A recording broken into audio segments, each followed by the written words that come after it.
Notre troisième présentateur s'appelle Jean-Philippe Leclerc. Il est diplômé du baccalauréat en génie mécanique à l'ETS et il est maintenant étudiant à la maîtrise en génie mécanique à l'ETS aussi, où il se spécialise dans les procédés d'usinage et de mise en forme pour la fabrication circulaire. Il est aussi actuellement auxiliaire de recherche et coordonnateur de laboratoire. Ce soir, il nous présente « Les déchets des uns sont parfois les trésors des autres ». Accueillez-le chaleureusement.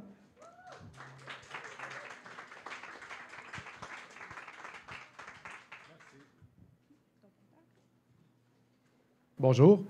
Merci de m'avoir introduit. Je suis content d'être ici ce soir. J'espère que vous allez bien. Donc, ça a déjà été dévoilé. Le titre de ma présentation, « Les déchets des uns sont parfois le trésor des autres ». Donc ça, c'est un vieil adage, mais c'est encore d'actualité étant donné qu'on vit dans un monde fini. C'est-à-dire que les ressources et puis l'espace dont on dispose, c'est pas illimité. Et puis, l'espace qu'on décide d'utiliser pour entreposer nos déchets, c'est aussi de l'espace qu'on perd pour pouvoir faire autre chose. Donc, dans ce contexte-là, ça nous amène à réfléchir à des stratégies pour réduire notre utilisation de matières vierges, mais aussi réduire notre génération de déchets. Et puis ça c'est les deux principes de base de l'économie, c'est deux des principes sur lesquels se base l'économie circulaire. Donc, l'économie circulaire, on en entend de plus en plus parler, mais c'est quoi concrètement? Ce soir, je vais essayer de voir ça avec vous à travers un exemple où on va voir des coquilles d'œufs qui sont revalorisées pour faire un matériau pour l'impression 3D. Donc, mon objectif avec la présentation de ce soir, puis avec mon exemple, ça va être de vous amener à comprendre comment et pourquoi la fabrication additive peut et s'inscrit dans un contexte de transition vers l'économie circulaire. Ça peut être un acteur important dans la transition vers l'économie circulaire. Donc, à main levée, un peu pour voir qui écoutait attentivement avant la pause, mais savez-vous c'est quoi l'économie circulaire? Et puis, est-ce que vous savez, ça s'offre comme alternative à quel autre modèle? Je pense que vous pouvez le deviner assez facilement. On parle d'économie linéaire. Donc ça, on va passer peut-être un petit peu plus rapidement, étant donné que ça a été déjà expliqué. Le concept d'économie linéaire, ça part de l'idée d'extraire des ressources pour ensuite les transformer dans un produit qui va être utilisé. Les consommateurs, ils vont finalement en disposer quand ce produit arrive à la fin de sa vie utile. Donc, l'économie traditionnelle, généralement, l'étape de disposition, ça se traduit par l'incinération ou l'enfouissement. C'est pas très bien aligné avec le principe qu'on disait qu'on vit dans un monde qui est fini. Ça nous amène à réfléchir à des stratégies et à parler d'économie circulaire. Donc, l'économie circulaire, son objectif global, c'est de lutter contre la crise climatique, mais c'est aussi d'autres enjeux globaux comme la perte de biodiversité et aussi lutter contre la production de déchets et la pollution. Comment ça se fait ou comment on y arrive? Ça se fait en découplant notre activité économique de l'utilisation de des ressources. Ça se fait par des boucles. On a déjà vu des boucles présentées sur un schéma semblable un peu plus tôt. Donc, ces boucles-là peuvent inclure des stratégies comme remettre à neuf, recycler ou composter, par exemple, mais aussi moyen d'agir à différentes étapes. Comme on peut voir maintenant, il y a aussi des boucles plus courtes qui existent, qui, elles, sont plus directes. Par plus direct, ce que ça sous-entend, ça veut dire généralement moins d'énergie requise pour retrouver un produit utile pour quelqu'un à partir d'un produit qui était plus utile pour quelqu'un d'autre. Généralement, moins de transport aussi. Donc, les boucles les plus petites sont à préconiser, sont meilleures que les boucles un petit peu plus grosses, mais dans tous les cas, on parle d'économie circulaire avec ces stratégies-là. Ça nous amène à parler... à penser, on voit que l'aspect production reste très important. Donc, malgré le fait qu'on soit dans un concept d'économie circulaire, il faut penser à produire des pièces. Et puis, pour produire, ça amène le deuxième sujet de la présentation, les modes de fabrication.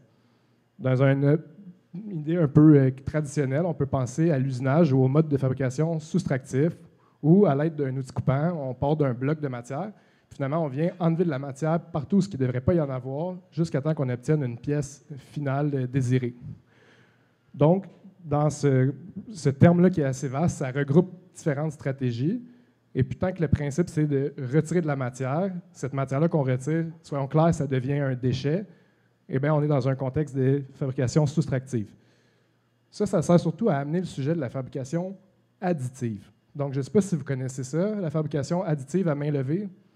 Et puis, si je dis impression 3D, est-ce que ça allume des lumières? Donc, La fabrication additive ou l'impression 3D, c'est un autre terme qui est assez vaste et qui regroupe différentes technologies. La différence, par exemple, c'est que comme le nom le sous-entend, plutôt que de retirer de la matière, on vient en ajouter. Donc, on ne part pas d'un bloc pour en retirer, on part d'un plateau qui est vide, puis on en ajoute sélectivement. Sélectivement, ça veut dire uniquement aux endroits où on en souhaite, pour qu'à la fin, on ait une pièce. Puis l'autre point important qui est schématisé ici, c'est que c'est une approche qui est couche par couche. Donc, on va venir déposer de la matière et puis faire ça plusieurs fois dans le temps jusqu'à temps d'avoir un objet en 3D. C'est des technologies qui sont jugées comme étant agiles. Ça veut dire que ça permet de produire des pièces qui sont complexes puis qui sont variées. Ça permet de faire différents types de pièces.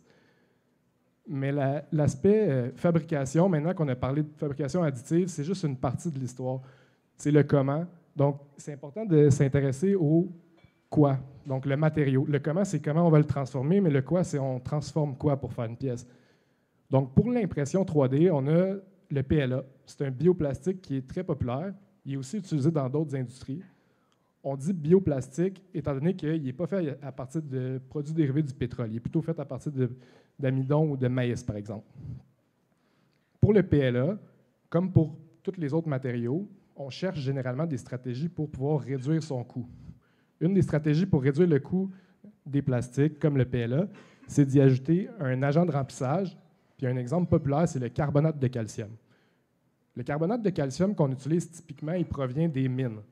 Donc, on comprend qu'on peut travailler sur des stratégies pour réduire l'impact associé à miner la terre, mais on ne peut pas se débarrasser de l'impact associé avec miner la croûte terrestre. Il va toujours y avoir un impact, c'est certain. Par contre, on peut se poser la question, est-ce qu'il est possible d'obtenir ce carbonate de calcium-là d'une autre manière? Puis là, je vous pose une question, peut-être un peu facile, mais devinez, c'est fait en quoi des coquilles d'œufs? En carbonate de calcium. Donc, des coquilles d'œufs, pour faire, dans cette histoire-là, je vous vois venir, les coquilles d'œufs, mais c'est quoi le problème avec les coquilles d'œufs? Ça va au compost, c'est la bonne chose à faire. Vous avez raison, pour vous et moi, c'est la bonne chose à faire, mais là, on parle des coquilles d'œufs qui viennent des usines de transformation. Les usines de transformation, c'est quoi? En fait, c'est des usines qui transforment des œufs en très, très grand volume pour approvisionner des choses comme des boulangeries ou comme des usines qui vont fabriquer de la mayonnaise ou pour produire là, un très, très grand volume d'œufs cuits durs qui vont être vendus à l'épicerie déjà prêts à consommer. Donc, pour vous donner un chiffre, au Canada, en 2023, il y a eu 10 milliards d'œufs qui ont été produits. Dans une économie développée comme au Québec ou au Canada, c'est environ 30 des œufs qui sont transformés dans des usines de transformation comme ça. Donc, sur 10 milliards, ça veut dire environ 3 milliards d'œufs qui ont été transformés puis qui ont généré un déchet de coquilles d'œufs. C'est important de le mentionner. Eux, ils font que transformer des œufs. Donc, ils n'ont qu'un déchet de coquilles d'œufs. Les coquilles d'œufs tout seuls, ce n'est pas du compost. C'est un déchet qui doit être géré par des compagnies spécialisées. Donc, pour eux, c'est considéré un déchet. Puis là, j'ai parlé de milliards. Des milliards, c'est énorme. Puis à notre échelle, c'est un petit peu dur à apprécier des fois. Donc, je vous propose une représentation un peu plus graphique où on compare une liasse de 10 000 par exemple. Après ça, on a 1 million de dollars. Je pense qu'on peut tous s'entendre pour dire qu'un million, c'est pas mal. C'est beaucoup d'argent déjà si on se le fait offrir. Puis là, on voit la différence frappante avec le milliard. Puis c'est là qu'on comprend qu'il y a vraiment... le fois 1000, on le voit, puis on l'accepte. Tout ça pour en venir à vous dire que les coquilles d'œufs dont on va parler dans l'exemple, ils proviennent des usines de transformation. C'est un déchet et il y en a beaucoup. Donc, on parle de 3 milliards d'unités de coquilles d'œufs qui ont été générées au Canada en 2023 dans ce contexte-là. Dans mon projet, je propose d'utiliser les coquilles d'œufs qui sont issues des usines de transformation. C'est jugé comme un bon candidat. Pourquoi? Parce que pour ces usines-là, les déchets de coquilles d'œufs sont un coût. En fait, ça se représente par un coût financier. Eux, ils doivent payer pour gérer ce déchet-là. Mais ça s'accompagne aussi de gaz à effet de serre. Puis comme on a vu un petit peu plus tôt, bien ça, le gaz à effet de serre, c'est ce qui se produit en enfouissant des déchets organiques, par exemple, comme les coquilles d'œufs. Ça s'accompagne aussi de d'autres problèmes potentiels comme le E. coli ou la salmonelle qui peut se propager à travers ce type de déchets-là. Donc, on comprend que ce n'est pas souhaitable de les enfouir. En même temps, je vous ai expliqué on utilise le carbonate de calcium comme un additif. C'est déjà largement utilisé dans l'industrie des plastiques, mais il provient des mines. Donc, en utilisant les coquilles d'œufs qui proviennent des déchets des transformateurs industriels pour l'ajouter au PLA, pour proposer un matériau nouveau, en fait, on réduit les coûts des transformateurs d'œufs, on leur permet d'éviter le frais associé avec la gestion de leurs déchets, et puis en même temps, on se retrouve à éviter les gaz à effet de serre, mais sur deux fronts. Parce qu'il y a les gaz à effet de serre qui sont sauvés par ne pas enfouir les coquilles d'œufs, comme on l'a vu, mais il y a aussi les gaz à effet de serre qui sont évités par ne pas obtenir ce carbonate de calcium-là par des activités minières, par exemple. Donc, dans mon projet, c'était d'évaluer la faisabilité technique de ça. Ça allait placer la fondation pour aller plus loin. Puis ça nous amène à discuter rapidement des perspectives et des pistes pour aller plus loin dans ce genre de projet-là. Donc, il y a des essais mécaniques puis des essais fondamentaux qui ont été faits sur la matière, étant donné que ça, c'est mon domaine. Après, ce qui reste et qui pourrait aller plus loin, c'est l'analyse des cycles de vie, par exemple. Donc ça, en économie circulaire, c'est un outil qui est puissant, qui a été mentionné déjà plus tôt, puis qui permet vraiment de quantifier l'impact ou pour comparer des scénarios. Finalement, c'est un outil qui est puissant, puis qui nous permet d'avoir des données qui sont quantifiées. Ce serait donc une étape vraiment intéressante dans ce genre de projet-là pour aller plus loin. Et puis, comme dans tout autre projet qui vise à potentiellement commercialiser un produit, bien, une analyse économique, ça pourrait être aussi une piste intéressante à suivre pour aller plus loin dans ce genre de projet-là. Donc, c'est ce qui conclut ma présentation. Merci pour votre temps. Si vous avez des questions, ça me fait plaisir. Donc, vous connaissez la chanson, là, c'est encore Cécile qui va s'occuper de se promener avec notre cher micro. N'hésitez pas à lever votre main. Allô, merci beaucoup pour la présentation, c'était super intéressant. Je me demandais si tu avais un ordre de grandeur de c'est quoi à peu près l'impact qui est évité par la transformation des coquilles d'œufs en PLA pour utilisation, comme tu l'as mentionné, comme la transformation pour créer du plastique, mettons, l'impact environnemental qui est généré par ça par rapport à ce qui est sauvé des autres filières? Je comprends bien la question. C'est pas facile de répondre, étant donné que en fait, il faut comprendre que présentement, ce qui est fait, c'est à l'échelle d'un laboratoire. Donc après, c'est sûr que la mise à l'échelle à l'industrie, ça vient avec des complexités qui sont dures à prévoir à cette étape-ci. Donc, ça va un peu dans le sens de faire une analyse de cycle de vie qui serait approfondie et qui donnerait des chiffres à mettre pour répondre plus précisément à ces questions-là. D'emblée, on peut penser que ça serait positif, mais c'est pour ça que c'est important de travailler avec des outils quantifiables comme l'analyse des cycles de vie, par exemple.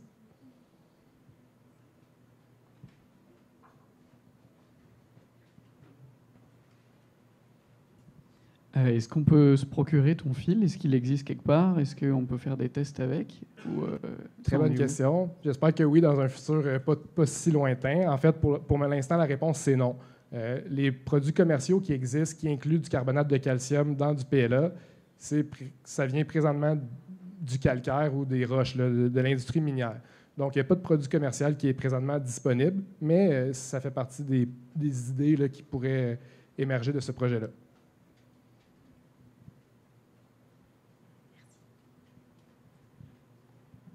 Ma question, c'était est-ce que la production de coquilles d'œufs qu'on a actuellement, notamment au Québec, est actuellement suffisante pour répondre aux besoins des additifs dans le PLA? Est-ce qu'on produit suffisamment de coquilles d'œufs pour répondre à ce besoin-là? Est-ce qu'on en produit même peut-être plus? Et dans ce cas-là, est-ce qu'il y aurait d'autres filières dans lesquelles on pourrait utiliser les coquilles d'œufs? Pour les volumes, à savoir si c'est parfaitement en adéquation avec les volumes produits, avec les volumes qui devraient être utilisés ou qui pourraient être utilisés, ça, c'est une question plus compliquée. Par contre, je sais qu'il y a des études préliminaires qui ont été faites dans le but de recenser les différentes sources potentielles de carbonate de calcium, dont les coquilles d'œufs, mais aussi, par exemple, les écailles là, des crevettes, pour essayer de voir à quel point ça correspond avec ce qui pourrait être un besoin.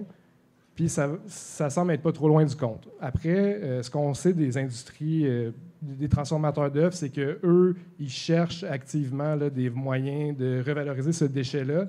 Je ne sais pas si c'est à chaque année, mais au moins de temps en temps, ils font des appels à l'innovation pour essayer d'encourager des projets qui vont dans le sens de revaloriser le déchet de coquilles d'œufs pour des applications utiles. Fait qu'il y a d'autres pistes qui existent, ça c'est certain. Merci.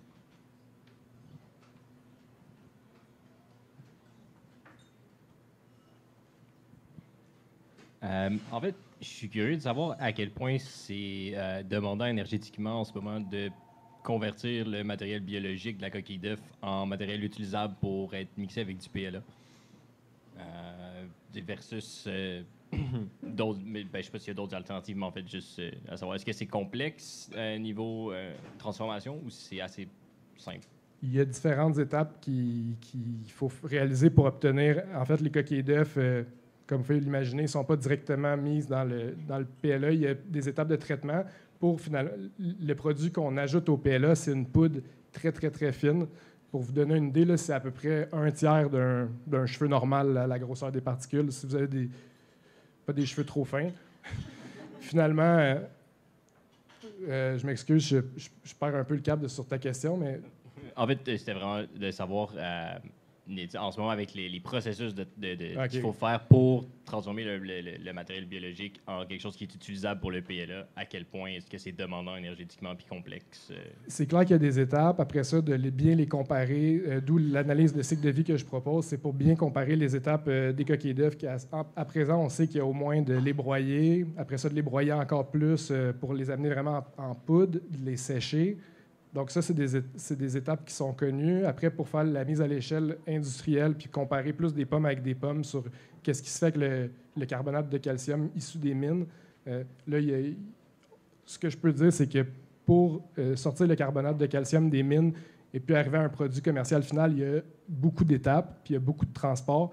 Donc, il semble y avoir un coup à jouer avec les coquilles d'œufs qui sont produites. Là, il y en a plusieurs tonnes par jour qui sont produites à Saint-Hyacinthe, par exemple.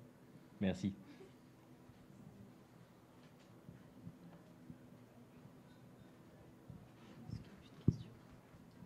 Super. Bien, merci beaucoup, Jean-Philippe.